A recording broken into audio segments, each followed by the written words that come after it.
Selamlar, ismim Necmi. Ben bir multiple skleroz hastasıyım. Bugün size skleroz kavramını anlatmak istiyorum. Çünkü multiple skleroz hastalığı bir ülseratif kolit veya Crohn hastalığı veya çölyak hastalığı değil. Çok benziyor ama onlardan bir farkı var. Bazen vücudunuzda takılmalar, tutulmalar oluyor. Zaten multiple skleroz hastalığına ismini veren skleroz tutulma, takılma demektir. Fakat bu sadece elinizde ayağınızdaki tutulma değil, aynı zamanda da sindirim sisteminde bir tutulma olarak görülebilir.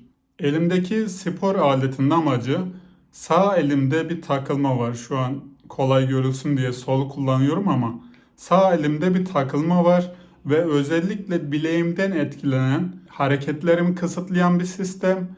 Bundan dolayı da oradaki kasları çalıştırmam gerekiyor. Özellikle oradaki sinirlerde problem olduğunu biliyorum. Sinirlerdeki problemi düzeltmek için öncelikle B vitamini ağırlıklı beslenmeniz gerekir. B vitamini sinirlerde tamirata yardımcı olur. Fakat bunun yanında sinirlerin tamir olması için o sinirin çalışması gerekiyor. Yani orada bir aksiyon varsa vücut onu tamir etmek için uğraşmaya başlar. Eğer yatıp kıpırdamadan durursanız hiçbir şey tamir olmaz. Üzgünüm, bunu da söylemek zorundayım. Hareket etmeniz gerekiyor. Gün ışığını, güneşi görmeniz gerekiyor ve D vitamini almanız gerekiyor.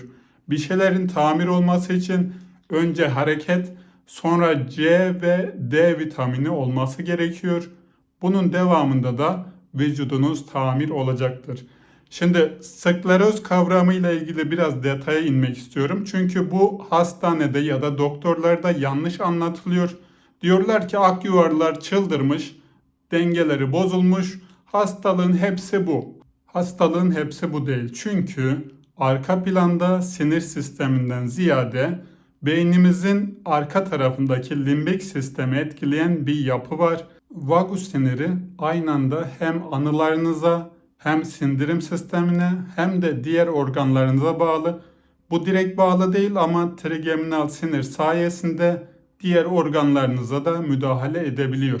Mesela yürürken elinizi nasıl sallayacağınız, ayağınızı nasıl kaldıracağınız hepsini vagus siniri söz hakkı vardır. Siz kendi kendinizi yönettiğinizi zannediyorsunuz. Bir video göstermek istiyorum. Şimdi bendeki tutulma özellikle sağ ayağımı etkileyen bir tutulmadır. Hafif yüksek bir yere çıkarken ya da gözümün gördüğü mesafe aslında vücudumun hesapladığı mesafeyle aynı sonuç vermez. Ve çoğu zaman ayağım takılır. Özellikle sağ ayağım takılıyor çünkü multiple skleroz hastalığı benim sağ tarafıma daha çok vurmuş bir hastalık. Bunu da endişe etmeden izlemenizi istiyorum çünkü multiple skleroz sürekli her gün size değişik değişik tutulma yapmıyor. Multiple skleroz size bir kere tutulma yapmış. Bu tutulmanın sebebi de geçmişte yaşadığınız özellikle çok üzücü bir olay ve bir travma. Bir sonraki videoda size yaşadığım travmaları anlatacağım fakat bugünkü konumuz takılma ya da tutulma. Türkçe tutulma diye çeviriyoruz. Skleroz aslında Latince bir kelime ve uzun vadede takılma ile ilgili her şeyi kapsıyor. Mesela kadınlar ihtiyarladığı zaman göğüslerinde katılaşma olur. Göğüslerindeki yapı bozulur ve yumuşacık pamuk gibi yapı yerine daha katı ve normal kas gibi bir yapıya dönüşür. Mesela buradaki olay bir tutulmadır. Yani takılmadır. Burada hastalık değil, arıza tarzı bir şey değil fakat vücut değişiyor. Değiştikçe bir şeylerin yapısını değiştiriyor. Benzer şekilde özellikle şeker hastalarının pankreasında bir takılma olduğunu ben tahmin ediyorum. Çünkü pankreasta insülin salgılanması gerekiyor. O şeker enzimleri salgılanırken pankreas doğru zamanda tepki veremiyor ve bunun sonucunda da şeker hastalığı başlıyor. Şeker vücuda girerken bağırsaklarda yeterli enzim olmadığı için kanının içerisine şeker saf haliyle giriyor ve akyuvarlar çıldırıyorlar. Çünkü işlenmiş şeker yerine çok kötü ve pis bir şeker geliyor ve ak yuvarlar bu duruma müdahale etmek zorunda kalıyor. Aynı şekilde bizde de benzer durum var ama sindirim sistemiyle tutulma çok farklıdır. Bunu özellikle anlamanızı istiyorum. Bir hatıram anlatayım size. Bundan uzun zaman önce bilgisayarcı bir arkadaşımla konuşuyordum. Ben hastalığımı anlattım, o da kendi amcasını anlattı. Amcası devlet dairelerinde üst seviye müsteşar gibi bir şey. Yönetim değiştiği zaman bunun kadrosuna başka birini atmak istiyorlar. Bunun için adama diyorlar ki işte sen bırak biz gelelim ya da bizim adamımız gelsin. Adam bunu kabul etmiyor. Ben zaten işimi düzgün yapıyorum ve ben çok dürüst biriyim. Özellikle dürüst kavramı ve işini çok sevmek kavramı burada çok önemli. Ondan sonra bu adama bir sürü dava açıyorlar. 100'den fazla dava açıyorlar. Hani rakip firma diyeyim. Onu düşürmek için uğraşıyorlar fakat hiçbir davayı kazanamıyorlar. Ve adam hiçbir avukat tutmuyor. Tek başına gidip davaları kazanıyor. Mesela mahkemede soruyor. Derdiniz nedir diyor. Problem nedir? Diyorlar ki falanca tarihte şu numaralı ihalede problem var. Yanlış yapmışsın. Adam hemen ilgili yasayı açıyor. Şu maddeye göre diyor benim yaptığım doğru ve dava şak diye düşüyor. Hiçbir davasında ikinci aşamaya geçmiyor. Şimdi bir yerde zaman ilerledikçe yeni bir dava açıyorlar ve ince bir nokta buluyorlar. Adamın belki unuttuğu ya da dalgınlığına geldiği bir vakayı yakalıyorlar ve mahkemede adam şok oluyor. Çünkü bu kadar basit bir hatayı ben yapamam diyor. Daha sonra davayı kaybediyor. Ve bu öyle bir adam için çok ağır bir travma. Çünkü hayatını adadığı ve her şeyini ortaya koyduğu yapı onu bozguna uğratıyor. Yani orada kaybediyor. Aslında multiple skleroz hastalarının bir kısmında da bu durum geçerli. Çok sevdiği bir olay, sevdiği biri olabilir ya da çok ilgisini çeken bir olay olabilir. Hani her şeyini adadığı bir yapı eğer onu tersten vurursa skleroz başlıyor. Multiple sklerozun skleroz kısmı burası. Şimdi adam son davayı kaybediyor. Kaybedince eve gidiyor ve oğlunu çağırıyor. Oğluna bankamatik kartını veriyor. Diyor ki davada alacakları 10 bin lira. Yani bugünün parasıyla 10 bin lira düşünün. Davada diyor 10 bin lira alacaklar ama diyor ben artık o mevkide duramam. O dairede duramam diyor ve istifa mektubuyla beraber çocuğa bankamatiğini veriyor. Diyor ki yarın 10 bin lirayı öde ve bu dilekçeyi de yönetime bırakıp gel. O bankamatiği o çocuk sabah götüremiyor çünkü sabah kalktığında babası yataktan kalkamıyor. Gidip diyor ki baba işte baba uyan, baba uyanamıyor çünkü vücudunun bir tarafı travma geçirmiş ve felç olmuş. Yürüyemiyor ve gözü açılmıyor. Şu an yaşıyor adam.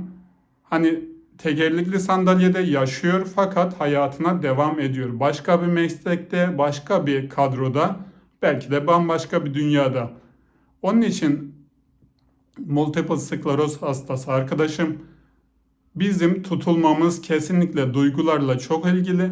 Fakat bu tutulmanın bir tarafında da sindirim sistemi var. Eğer akyuvarlar saldırıyorsa onları durdurmak tamam, doktorun hakkıdır. Akyuvarları azaltalım, onları baskılayalım.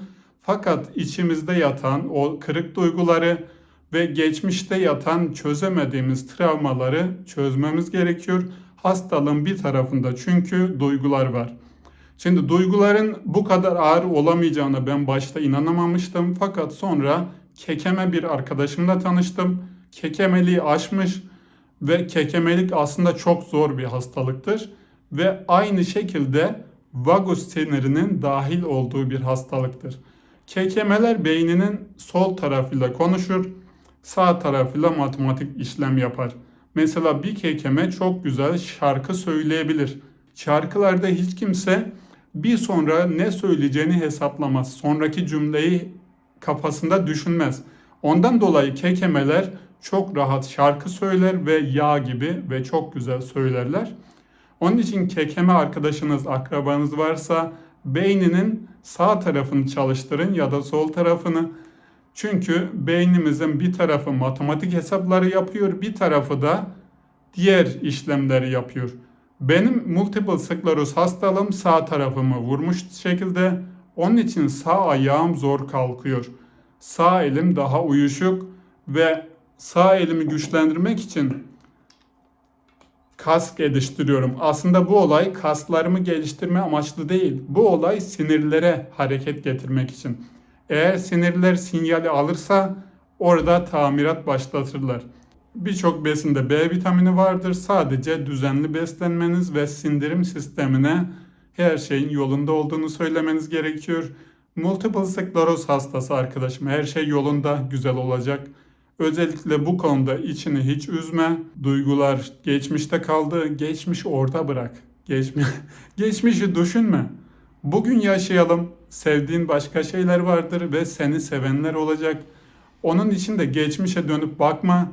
Geçmişte neden öyle olmadı, neden böyle olmadı diye düşünme. Hani geçmiş üzüntülerle dolu ve bir kısmı da dönülmez hasarlarla dolu. Onun için geçmiş kurcalamayalım, unutalım. Bitti gitti. Önümüze bakalım ve hayatımızda güzel şeyler olacak. Güneşli, ışıklı ve neşeli günlere doğru bir adım daha atarsan ayakların yürüyecek. Ben kendime bunu söylüyorum. Yürümem bazen takılıyor ama her zaman takılmıyor. Hastalıkta anlamanız gereken diğer detay bu. Bizim multiple skleroz bir kekemelik değil ya da bir Parkinson değil. Onlardaki aksaklık geldiği zaman kolay kolay gitmiyor ve ben Parkinson'u yenen kimseyi görmedim. Ya da bunun benzer şekilde kekemeliği yenen çok az kişi görebildim. Bizim hastalığımız bu ikisinin arasında biraz panik atak gibi. Çünkü panik atak hastaları da atak geldiği zaman en azından 10 dakika boyunca bir şey yapamaz ve travmaya girer. Aynı şekilde bizim multiple skleroz hastalığında travmaya geçiren bir durum olduğunu düşünüyorum. Ve bunu kendimde yaşadığım için bunu böyle düşünüyorum. Doktorlar sana bunu anlatmayacak ama multiple skleroz duygularla çok ilişkili. O sebeple multiple skleroz hastaları doktor seçerler. Daha yumuşak davranan, daha halden anlayan doktorları seçerler. Hani doktora gittiğinde aslında vereceği ilaç aynı. 20 tane ilaç var. Bir sonraki doktora gidip bu doktor daha iyiymiş dediğinde aslında doktor iyi değil.